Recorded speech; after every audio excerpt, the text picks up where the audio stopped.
आज के इस वीडियो में हम मूल अधिकार एवं मूल कर्तव्य से संबंधित जितने भी एमसीक्यू आएंगे उसको जानने का प्रयास करेंगे। जो एसएससी लेवल को हो, जैसे एसएससी में जो वनडे एग्जाम के दृष्टि से हो उसके दृष्टि से, और जो मल्टीटास्किंग हो जैसे जीएल हो चाहे जीडी की हो, सभी के लिए इम्पोर्टेंट है। जो वनडे एग्जाम के लिए है, रेलवे के लिए भी काम कर, ऐसे तो इस सभी एग्जाम के लिए वेरी इंपॉर्टेंट है, बट एसएससी लेवल को ध्यान में रखते हुए बनाया गया है। तो पहला क्वेश्चन मेरा स्टार्ट होता है, भारतीय संविधान में मूलभूत अधिकार किस संविधान से लिए गए हैं? तो भारतीय संविधान का में जो मूलभूत अधिकार है वो अमेरिका के संविधान से लिए गए हैं। जो फंडामेंटल राइट्स है वो अमेरिका संविधान लेंगे कि हमारे संविधान में 6 मूल अधिकार वर्णित है, जबकि जब संविधान लागू हुआ था तो उस टाइम 7 मौलिक अधिकार था। जो संपत्ति का अधिकार 7वां मूल अधिकार था उसे हटा दिया गया है, और उसे हटाकर 300 के क्लॉज क में एक कानूनी अधिकार दे दिया गया है। दूसरा है, नागरिक समता का आशय क्या है? नागरिक समता से क्या आशय है? कानून के समक्ष समानता, दूसरा अवसर की समानता, तीसरा है धन की का समान वितरण, और चौथा है राज्य के मामलों में भागीदारी का समान अधिकार। तो इसका नागरिक समानता का यह होता है कि अवसर की समानता, सभी को अपने बुद्धि विवेक शक्ति से उन्नति करने का यानी विकास करने का सबको समान अवसर मिलेगा।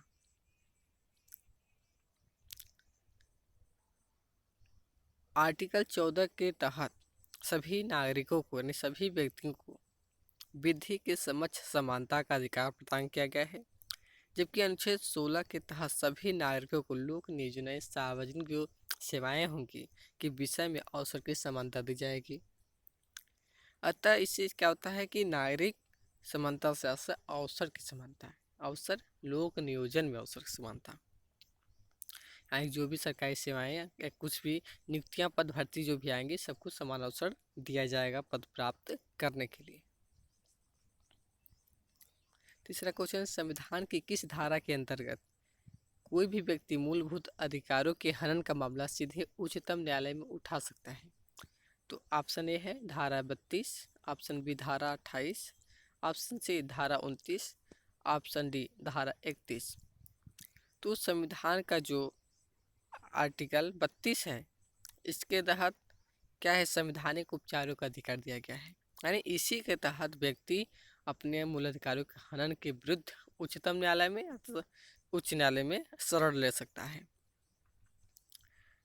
भारतीय संविधान के जो अनुच्छेद 32 के प्रावधानों के तहत देश का कोई भी व्यक्ति अपने मूल अधिकारों के हनन अगर होता है तो उस कंडीशन में वो उच्चतम न्यायालय में जा सकता है, क्योंकि यह व्यक्ति का क्या है, मूल अधिकार है।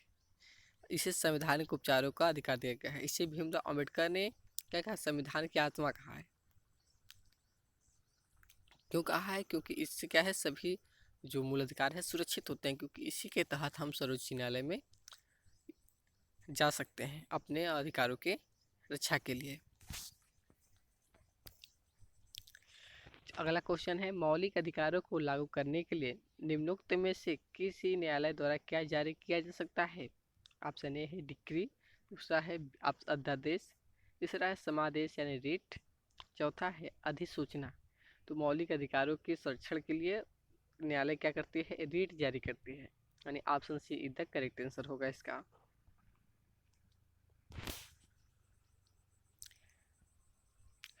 उच्चतम न्यायालय द्वारा अनुच्छेद 32 के तहत उच्च न्यायालय 226 के तहत मौलिक अधिकारों को लागू कराने के लिए समादेश या रिट जारी करती है। ये समादेश जो क्या है 5 प्रकार होते हैं। एक होता है बंदी प्रत्यक्षीकरण, दूसरा है परमादेश, अधिकार परीक्षा और उत्प्रेषण एवं प्रतिषेध। अगला क्वेश्चन देखते हैं, किसी व्यक्ति के कैद होने पर अनुच्छेद 226 के अंतर्गत की गई कार्यवाही का नाम क्या है? पहला है सिविल कार्यवाही, दूसरा ऑप्शन है आपराधिक कार्यवाही, तीसरा ऑप्शन है न्यायिक कार्यवाही और चौथा है सांविधिक कार्यवाही। तो इसका उत्तर हो जाएगा ऑप्शन डी सांविधिक कार्यवाही, क्योंकि किसी व्यक्ति के कैद होने पर उच्च न्यायालय क्या है 226 के तहत बंदी प्रत्यक्षीकरण रेट जारी करती है। अब किस अधिकार से व्यक्ति को बंदी बनाए हैं इसका कारण बताना होगा। तो जो कि मूल अधिकारों के उल्लंघन के विरुद्ध संवैधानिक कार्रवाई है, जो कि संवैधानिक अधिकारों के अंतर्गत आता है, जो आर्टिकल 32 दिया है। अगला क्वेश्चन है, उच्च न्यायालय तथा सर्वोच्च न्यायालय द्वारा किस समादेश रीट को जारी करके किसी प्राधिकरण द्वारा न किया जा रहा कोई कार्य कराने के लिए बाध्य किया जाता है? तो पहला ऑप्शन है सर्टिओरैटी की रीट यानी उत्प्रेषण रीट, दूसरा हैबियस कॉर्पस की रीट बंदी प्रत्यक्षीकरण, तीसरा है मैडेमस की रीट यानी परमादेश, और चौथा है क्वो वारंटो की रीट यानी अधिकार परीक्षा। तो इसमें क्या होता है कि जब कोई अधिकारी अपने पद पर है, वो अधिकार अपना जो काम दिया गया है अच्छा से कर नहीं पा रहा है, लापरवाही कर रहा है, तो क्या है अगर उस व्यक्ति के खिलाफ कोई व्यक्ति याचिका दायर करती है, तो वो उच्च न्यायालय परमादेश यानी मैडमस की रीट जारी करते हैं, आदेश देती है, और आदेश का पालन करना उस व्यक्ति के लिए आवश्यक होता है, नहीं तो उसकी नौकरी खतरे में पड़ सकती है। यानी कि इसके लिए क्या होती है, मैडमस की रीट अध्यादेश की रीट, और जो परमादेश की रीट होती है उसको जारी किया जाता है। अगला क्वेश्चन है, निम्नलिखित में से उच्च न्यायालय अथवा उच्चतम न्यायालय का वह रीट आदेश कौन सा है जो किसी प्राधिकार को रद्द करने के लिए किया जाता है? ऑप्शन है, पहला देखते हैं परमादेश, दूसरा उत्प्रेषण, तीसरा है अधिकार परीक्षा की रीट, और चौथा है बंदी प्रत्यक्षीकरण। तो क्या है, अधिकार परीक्षा के अंतर्गत क्या होता है, सार्वजनिक पद बने हुए व्यक्ति से न्यायालय क्या करती है, प्रश्न करती है कि उसे उस पद पर पढ़ने का क्या औचित्य है। इस रीट के माध्यम से क्या करती है उच्च न्यायालय, तो किसी प्राधिकार के विधि संगत न होने पर उसे रद्द कर सकते हैं। यानी कि कोई व्यक्ति क्या है, सार्वजनिक पद पर है, जो कि वह उस योग्य नहीं उस पद के, तो इस स्थिति में अगर संतुष्ट उत्तर नहीं देता है तो उसको रद्द कर दिया जाता है, उसके पद से हटा दिया जाता है।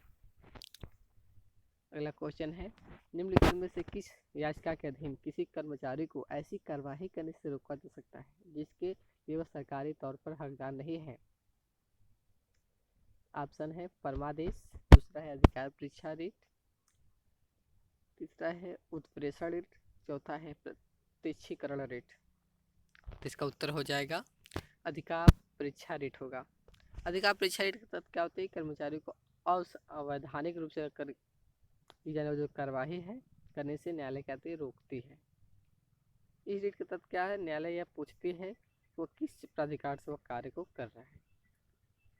असंतुष्ट उत्तर न देने की स्थिति में उसके कार्यों को रोका जा सकता है। अगला क्वेश्चन देखते हैं, तो निम्नोक्त समादेशों में कौन सा समादेश किसी अवैध व्यक्ति से सरकारी पद को बचाने के लिए जारी किया जाता है? ऑप्शन ए है उत्प्रेषण लेख, दूसरा है परमादेश, और थर्ड लेख है ऑप्शन है निषेधाज्ञा, चौथा ऑप्शन अधिकार परीक्षा। देखिए एसएससी मैट्रिक की जो स्तरीय परीक्षा हुआ 2001 में, उस परीक्षा में जितने भी यहाँ प्रश्न होंगे सभी एसएससी आईपीओ मतलब पेपर में कहीं आया ही आया क्वेश्चन यहाँ पे लिया गया है। तो इसका उत्तर क्या होगा, अधिकार परीक्षा। अधिकार परीक्षा समादेश का प्रयोग किसी अवैध व्यक्ति से सरकारी पद को बचाने के लिए किया जाता है। इसके अंदर क्या होता है कि न्यायालय लोक पद पर किसी व्यक्ति के दावे की वैधता की जांच करता है। यदि व्यक्ति का दावा आधारहीन है तो उसे उस पद से हटा दिया जाता है। अभी जो पिछले हमने बताया क्वेश्चन में वही है।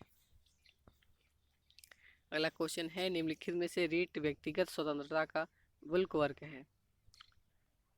पहला है ऑप्शन परमादेश, दूसरा बंदी प्रत्यक्षीकरण, तीसरा ऑप्शन है अधिकार परीक्षा, और चौथा है उत्प्रेषण।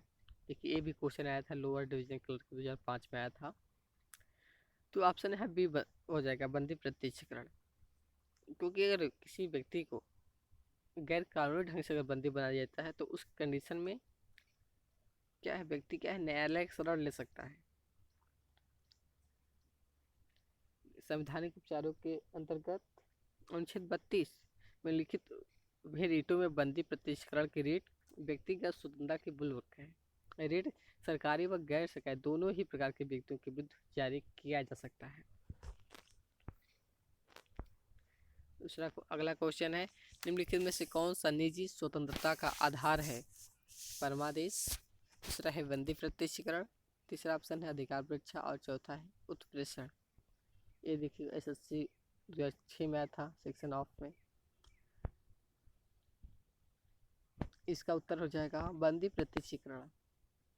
बंदी प्रत्यक्षीकरण हो चाहे व्यक्ति जो स्वतंत्रता का प्रश्न हो, तो वहाँ पे क्या होगा, बंदी प्रत्यक्षीकरण का रेट जारी होगा, क्योंकि हाँ व्यक्ति की निजी स्वतंत्रता का हनन होता है जो कि मौलिक अधिकार है। तो इस कंडीशन में वह उच्चतम न्यायालय में शरण ले सकता है। अगला क्वेश्चन है, लेकिन किस स्थिति में बंदी प्रत्यक्षीकरण रेट जारी की जाती है? पहला ऑप्शन है संपत्ति की हानि, ये तो हो नहीं सकता। दूसरा है अतिरिक्त कर की वापसी, ये भी नहीं होगा। तीसरा है दोषपूर्ण पुलिस नज़रबंदी।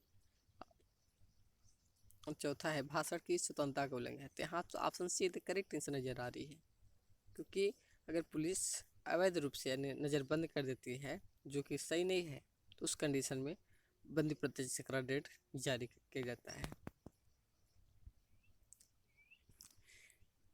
अगला क्वेश्चन है, निम्नलिखित रीट में किसका शाब्दिक अर्थ यह है?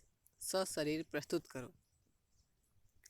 ऑप्शन ए है बंदी प्रत्यक्षीकरण, दूसरा है परमादेश, तीसरा अधिकार परीक्षा और चौथा है उत्प्रेषण। तो यह बंदी प्रत्यक्षीकरण में क्या है, सशरीर प्रस्तुत करो, यानी कि न्यायालय के समय उस व्यक्ति को प्रस्तुत करो जिसे आप बंदी बनाए हो, ताकि न्यायालय क्या है उसको उसकी जो किस कारण से जांच की बंदी बनाया गया है उसकी जांच कर सके, और सही पाए जाने पर उसको जेल दिया जाए, या तो अगर सही नहीं पाया जाता है, गलत तरीके से उसको बंदी बनाया गया है, तो उससे क्या है उसके जो सज़ा मिली है उसको ख़त्म कर दिया जाता है।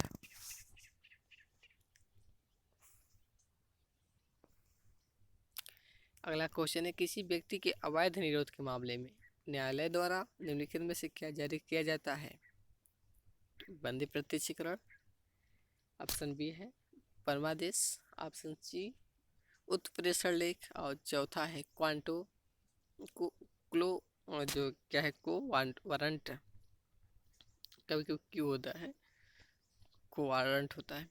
तो यहाँ पे इसका उत्तर हो जाएगा ऑप्शन ए बंदी प्रत्यक्षीकरण। व्यक्ति को अवैध रूप से अगर बंदी बनाया जाता है तो। अगला क्वेश्चन, भारतीय संविधान में किस प्रकार के रीटों की विशिष्ट व्याख्या नहीं की गई है?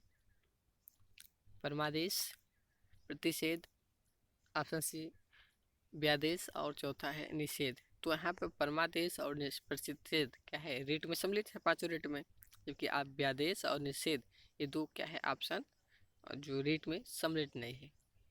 तो यहाँ हो जाएगा option C and D the correct answer. अगला उच्चतम न्यायालय द्वारा कितने प्रकार के रिट जारी की सकती है? 2 प्रकार की, 3 प्रकार की, 5 प्रकार की और 6 प्रकार की। तो उच्चतम न्यायालय द्वारा 5 प्रकार की रिट जारी की जा सकती है। अगला क्वेश्चन है, निम्नलिखित में से वह अधिकार कौन सा है जिसकी गणना भारत के संविधान में नहीं की गई है लेकिन जिसे उच्चतम न्यायालय ने मौलिक अधिकार बताया है? पहला है निजता का अधिकार, दूसरा है विधि के समक्ष समानता का अधिकार, तीसरा है अस्पृश्यता का उन्मूलन, और चौथा है एसोसिएशन या संघ बनाने का अधिकार। तो यहाँ पर जो विधि बनाने का अधिकार तो संविधान में दिया गया है पहले से, अस्पृश्यता का उन्मूलन भी दिया गया है आर्टिकल 17 में, एसोसिएशन या संघ बनाने का जो अधिकार है ये भी दिया गया है 19 अनुच्छेद में। तो क्या है निजता का अधिकार क्या है, उच्चतम न्यायालय ने मौलिक अधिकार बताया है। इसका डिटेल देख लेते हैं। तो विधि के समक्ष समानता अनुच्छेद 14 के तहत अस्पृश्यता का उन्मूलन, अनुच्छेद 17 के तहत एसोसिएशन या संघ यूनियन बनाने का जो अधिकार है 19 फर्स्ट के क्लास सी में के तहत मौलिक अधिकारों के रूप में भारतीय संविधान में शामिल है, लेकिन निजता के अधिकार की गणना यद्यपि भारतीय संविधान में नहीं की गई है। तथापि उच्चतम न्यायालय के ने अनुच्छेद 21 प्राण और दैहिक स्वतंत्रता का अधिकार की व्यापक व्याख्या करते हुए निजता के अधिकार यानी स्वास्थ्य के अधिकार आदि को इसके तहत मौलिक अधिकार माना है। अगला क्वेश्चन है, भारतीय संविधान के मौलिक अधिकारों के अंतर्गत इनमें से क्या सम्मिलित नहीं है?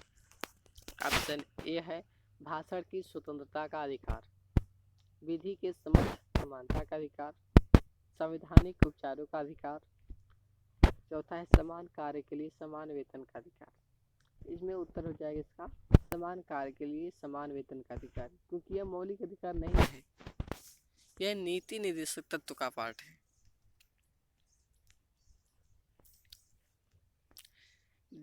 यहाँ देखते हैं समान कार्य के लिए समान वेतन भारतीय संविधान में राज्य के नीति निर्देशक तत्वों के तहत अनुच्छेद 39 के अंतर्गत शामिल है, मौलिक अधिकारों के रूप में इसको शामिल नहीं किया गया है।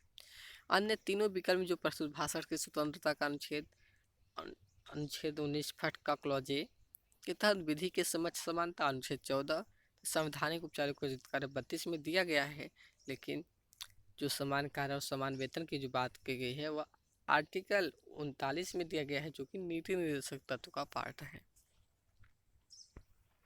अगला क्वेश्चन देख लेते हैं, निम्नलिखित में से कौन सा जोड़ा अनुकूल नहीं है? तो देखते हैं तो क्या है, अनुच्छेद 14 विधि के समक्ष समानता, ये बात तो ठीक है क्योंकि आर्टिकल जो 14 है उन्हीं में विधि के समक्ष समानता की बात कही गई है।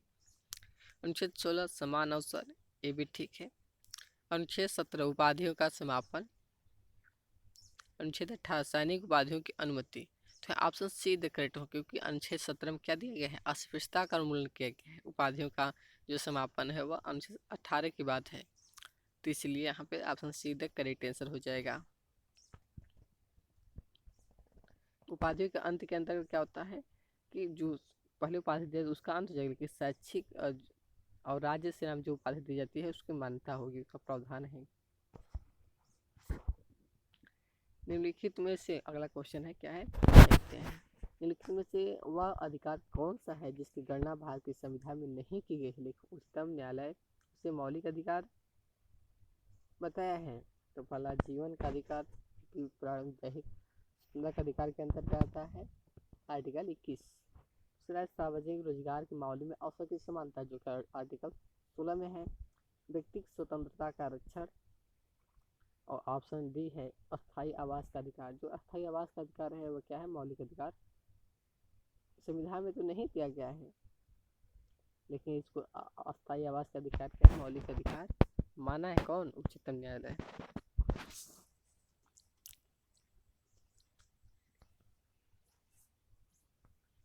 और ये क्या है, उच्चतम न्यायालय क्या है, 21 की व्यापक व्याख्या करते हुए इसको क्या है, आश्रय प्राप्त करने का जो है उसको मौलिक अधिकार माना है। भारतीय संविधान के अनुसार जीवन का अधिकार एक क्या है, राजनीतिक अधिकार है, आर्थिक अधिकार है, मौलिक अधिकार है और धार्मिक अधिकार है। तो जीवन का अधिकार क्या है, एक मौलिक अधिकार है। अगला क्वेश्चन है, निम्नलिखित में से कौन सा अधिकार अभी भारतीय संविधान द्वारा एक मौलिक अधिकार के रूप में नहीं दिया गया है? समता का अधिकार, दूसरा है स्वतंत्रता का अधिकार, तीसरा है संपत्ति का अधिकार और चौथा है शोषण के विरुद्ध अधिकार।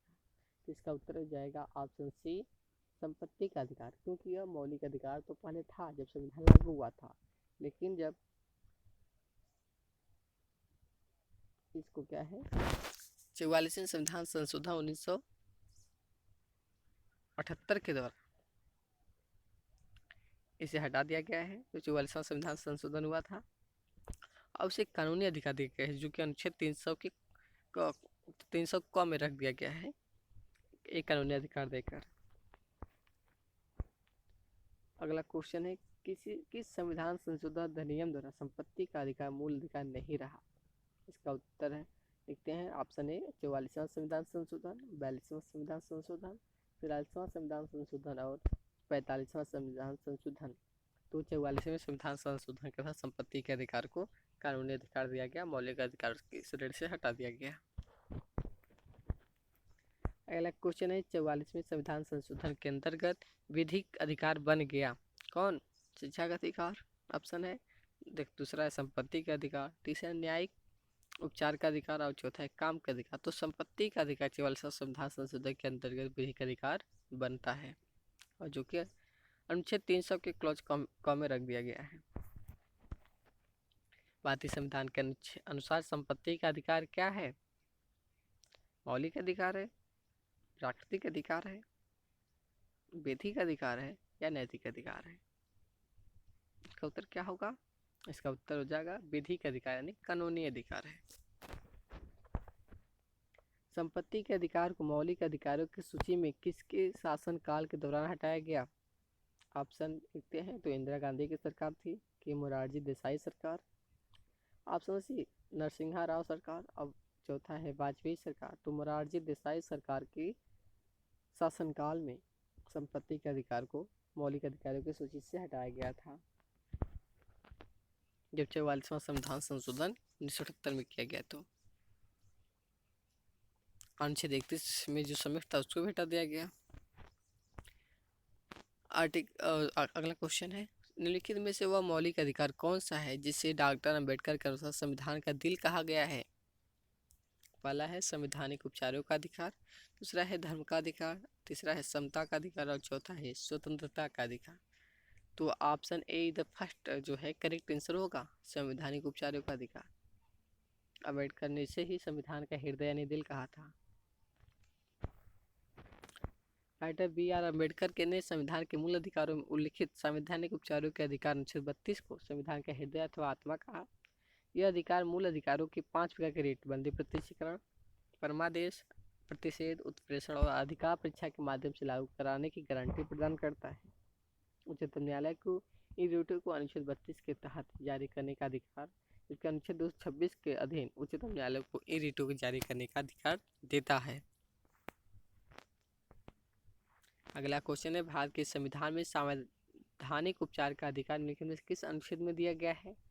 अनुच्छेद 30, अनुच्छेद 31, अनुच्छेद 32 और अनुच्छेद 35। तो इसका उत्तर हो जाएगा अनुच्छेद 32। अगला क्वेश्चन है, भारतीय संविधान के किस अनुच्छेद को डॉक्टर बी आर अम्बेडकर ने भारतीय संविधान का हृदय अथवा आत्मा कहा है? तो अनुच्छेद 356, अनुच्छेद 32, अनुच्छेद 14 और अनुच्छेद 19। तो अनुच्छेद 32 को बी आर अम्बेडकर ने संविधान का आत्मा अथवा हृदय कहा है।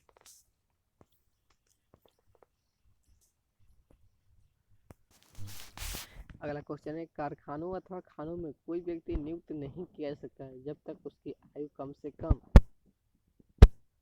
12 वर्ष हो, 14 वर्ष हो, 18 वर्ष हो अथवा 20 वर्ष हो। तो हाँ, ऑप्शन